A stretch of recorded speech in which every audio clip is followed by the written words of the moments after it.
Well, this time last week, I think many of you probably recall I said the lava flow would be arriving at the transfer station today or tomorrow. And clearly that didn't happen, so something changed. And I'm going to talk a little bit about what we think changed upslope. But I have two, lights. There we go, okay. So what I'd like to try to do tonight is emphasize 2 points. Number one is that the June 27th lava flow is still active, even though the leading edge is not advancing down slope. The front of the lava flow has stalled, as Daryl has said, and all of you have read about. But there are also many breakouts occurring along the margins of the sort of the leading part of the flow that exited the series of ground cracks. And there are also breakouts occurring upslope, and I'm going to just show you a few pictures of that so you get an idea what that looks like. So that's telling us that lava is still pouring into the lava tube back at Pu'uo'o. But perhaps more important to the vigor of the flow front is that it appears that there is less lava moving into the lava tube this week and starting last week than had been occurring since June 27th, or July 10th, I should say. And the second point is that the lava paths that we have been showing you, the little blue lines on our maps, from the front of the flow that stalled, are still valid. So Powhatan is still in the downhill path of the steepest descent from the tip of the lava flow that stalled, but some flows are coming around the north side. If those keep flowing, they will curve around and continue to that downward path directly toward Pahoa. But at this time, because the lava flow is not moving very consistently and it's moving very slowly, we're not able to try to estimate when the flow might reach a certain point downslope. It doesn't make any sense for us to try to give you a forecast when the flow is so erratic. It just isn't helpful at all. So we're not going to do that at this point in time. Okay, so let's take a quick look at some of the activity so you get a better visual sense of what's going on. So I'm just throwing this map up to help orient us. Here's Pahoa. There's Pu'uo'o here. The red and pink is the June 27th lava flow. And the very tip, as we mapped yesterday afternoon, is located right there. So I'm going to show a few images of the flow front and along the margins of the flow front. And then I'm going to go back up to this area and show you some breakouts that are occurring right in the area where the lava poured into the series of ground cracks starting August 18th. And then from there, we're going to go up to a skylight located along this section of the lava flow and lava tube. And I'm going to talk a little bit about this change in supply to the lava tube. Okay, so here's an aerial view of the leading edge of the flow last week on September 17th. And you notice that it's still burning its way through this thick forest. And note the vegetation change here as a reference. Then on the 19th, 2 days later, that lava flow had reached that vegetation change and it was still fairly active.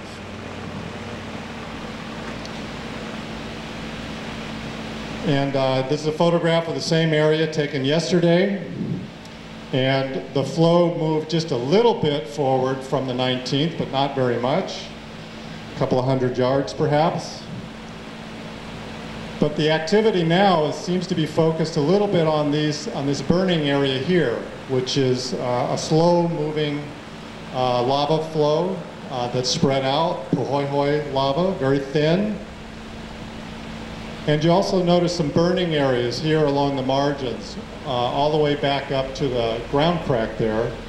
And those are telling us that the forest or the trees right along the lava flow is burning from little breakouts from the lava tube system in this part of the lava flow. On Saturday, there was a little brush fire, or a little wildfire that occurred, and that burned this section right in here when the winds changed direction rather suddenly on Saturday morning.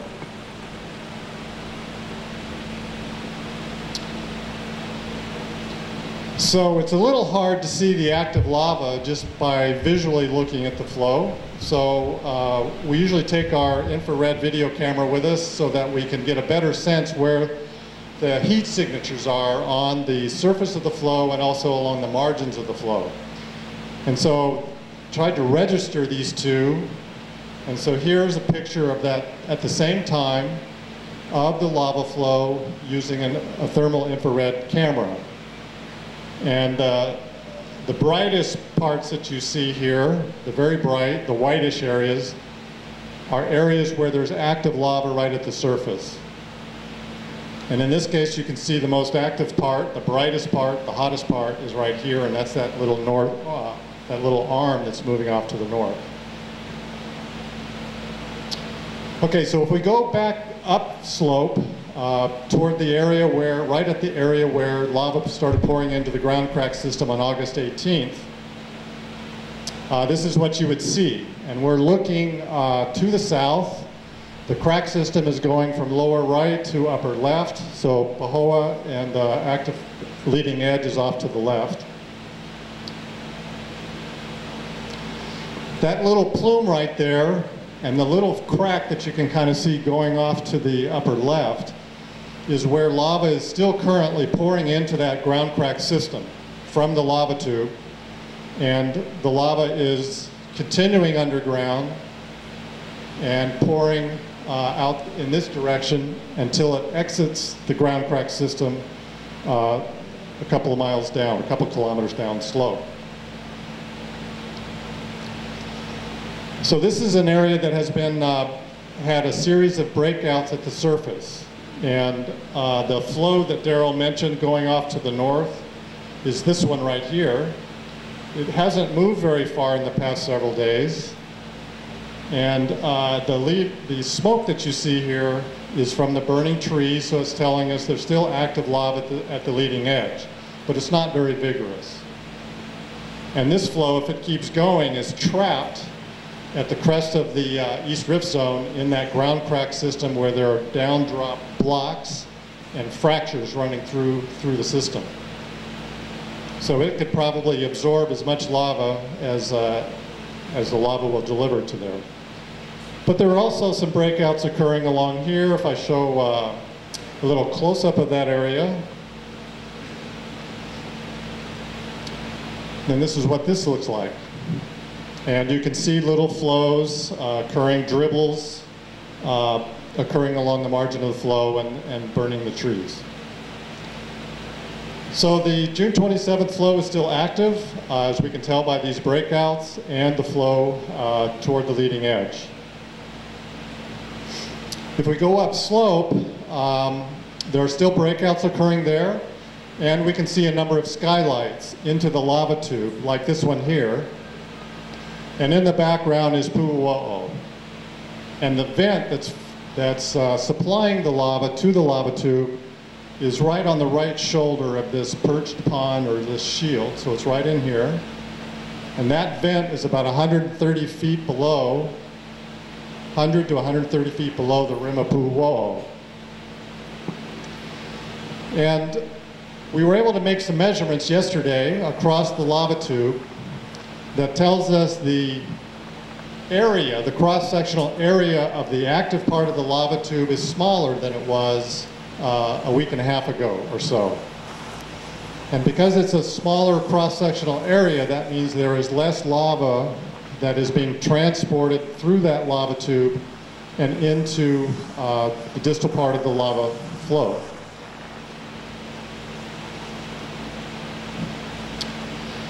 This particular, this apparent decrease in the supply of lava to Pu'uo'o and then to that lava tube system appears to correlate with something that was occurring at the summit of Kilauea last Friday. And I think you may have heard some terminology by several of us about the different kind of pattern of deformation of the ground surface right up at the summit, where we can measure an increase in tilt of the ground away from the center of the summit. And we also measure changes in tilt of the ground that point to inward to the summit of the volcano. And so with that context, I just want to throw up a little cartoon here that tries to represent what we think is occurring in general between the summit of Kilauea and Pu'uo'o. So this is a cross-section, whoops. This is a cross-section through the summit of the volcano. Here's the summit crater, and inside the crater is Halemaumau crater. And there's an active lava lake there at Halemaumau. And Halemaumau lava lake is being fed by a large summit reservoir of magma that starts just about half a mile or so below the surface and goes down several miles. And then here's Pu'uo'o, located about 12 miles away from the summit on the East Rift Zone. And magma has been moving from the summit area out through a conduit out to Pu'uo'o for the past 31 years.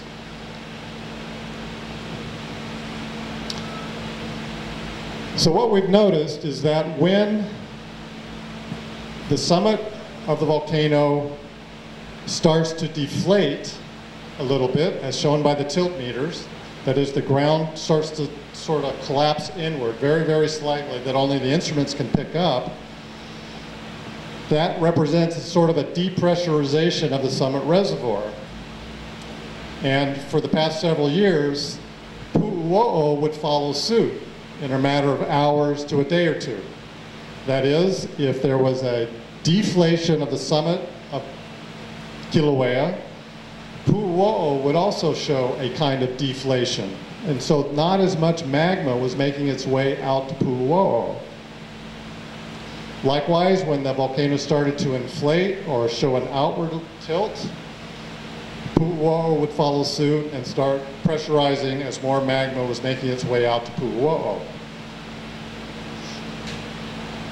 So just show you a little illustration of what happens up at the summit during one of these. So here we are looking at Halemaumau, this whole feature here, and inside of Halemaumau is the overlook crater where the active lava lake is. And in this photograph, the lava lake is about 200 feet, let's say, below the crater floor here. Okay, so that was all background to what I'm going to show you next. So what happened last week? Last week, about Thursday or earlier, the lava depth inside Halemaumau was only about 160 feet below the crater floor. And that correlates to this time period here. This is a 1 week's time representation of the amount of tilt of the ground surface right up at the summit. So the inward tilt, the downward tilt, is represented by this steep line, this steep deflection here. And so by the 21st, the 22nd, which was Monday,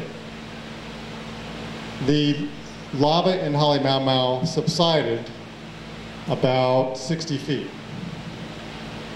And so at about that time, somewhere in here from the 19th through the 21st, that decrease in pressure apparently made its way out to Pu'uo'o, so that less lava made it into the lava tube. And the reason I went to such length to try to explain this is that this is probably now the kind of activity that we can expect to see and experience in the coming weeks. You may recall that when we first started talking about the June 27th lava flow, it appeared that those new fissures were impervious to this kind of pressure change up at the summit. Because when there was a previous deflation event at the summit, Pu'uo'o didn't seem to see it at all. It just kept passing as much lava as was going into it before. But this past weekend, it seems to have changed. And we don't know, what we don't know, is if that pattern's going to continue, or if Pu'uo'o is going to say, I don't care what you're doing up at the summit, give me all the magma I can take. Don't know that, but for right now, that seems to be what's happened. Okay, so for the next part of the presentation, I throw up this map. You've seen it before. Here's the orange, and the red is the current June 27th lava flow, the tip as mapped yesterday. And here's Pahoa. And these blue lines represent the path's the steepest descent. It's the steepest downhill part from the leading edge. And so even as some of these little flows that are forming behind the flow front, if they go up to the north just a little bit, the topography is still such that it's going to want to turn around, turn to the right, and follow this flow line down this way and down through Pahoa here. But let's assume that the lava doesn't follow that exactly and it moves up to the north here somehow and spills over into this blue line. It still takes it across Highway 130 near the Malama Market and down across Kahakai Boulevard. So we still think those flow paths are a good indication of what the flow is likely to do if it gets reactivated and starts moving down slope in a significant way. This is an aerial view looking from behind the flow. This is the stalled flow front, Kaho'e Homesteads. Here is the slowly advancing lava flow that Daryl measured, had moved about 200 feet, 220 feet since yesterday morning and this morning. Here's the burn scar. And here's the transfer station right there. And so those blue flow lines are telling us that if this flow here keeps moving forward aggressively, it's going to still want to flow down right basically for the transfer station. And I just threw this slide up to show why we think those blue lines really do work, why they do tell us the potential flow paths, or the most likely flow paths of lava flows. And so just want to draw your attention briefly to these gray lava flow paths. This area here, you see the little points, and this one here, and even this one underneath the red flow, the June 27th flow. These are lava flows that formed between about January of 2013 and June of 2014. And so what do you notice about the tips of those lava flows? If you look at this tip here, this one there, this one there. They're pretty much wanting to follow those blue lines. And so in that particular experiment, the lava flows did pretty much follow the steepest downslope direction, and that's represented by those blue lines. And that's even though the lava supply to Pu'uo'o varied over time, like I just talked about. Even as more lava entered Pu'uo'o and spilled out toward the northeast, directly from the summit from a different vent, they ended up breaking out of the tube and still flowing down toward those blue lines. So it's just sort of a recent experience of how well those lines seem to guide where those flows are going. Okay, so in conclusion, the June 27th flow is still active, even though the flow front is not as active as it has been the past several weeks. And we'll keep an eye, all of us will be keeping an eye on what happens right around the flow front and where those breakouts are occurring. And we'll also keep very close tabs of the deflation-inflation cycle I just explained that's occurring at the summit and at Pu'uo'o and the resulting amount of flow that's going into the lava tube. Although those measurements we only make about once every 2 weeks, sometimes we go out to Pu'u'o and we can't actually make them for a variety of reasons. And then also at the current location of the breakouts, right behind the flow front, Pahoa is still in the downhill path of those future flows, should they occur. And at this time, because the flow's advance rate is so erratic, or not much at all, we're not able to provide any kind of a reliable estimate of when flows, should they keep moving, when they would arrive at a certain point in time. We'll try to do that when the flows pick up speed or when they're a little bit more consistent and when there's a lot more lava moving through the lava tube system. But right at this time, it just doesn't make any sense to try to provide an estimate of time of when lava may arrive at XYZ location. So we have a number of people around, or content specialists. We'll have folks in the back located by the maps. We're happy to talk to you. We'll stay as long as it takes or until they close the gym.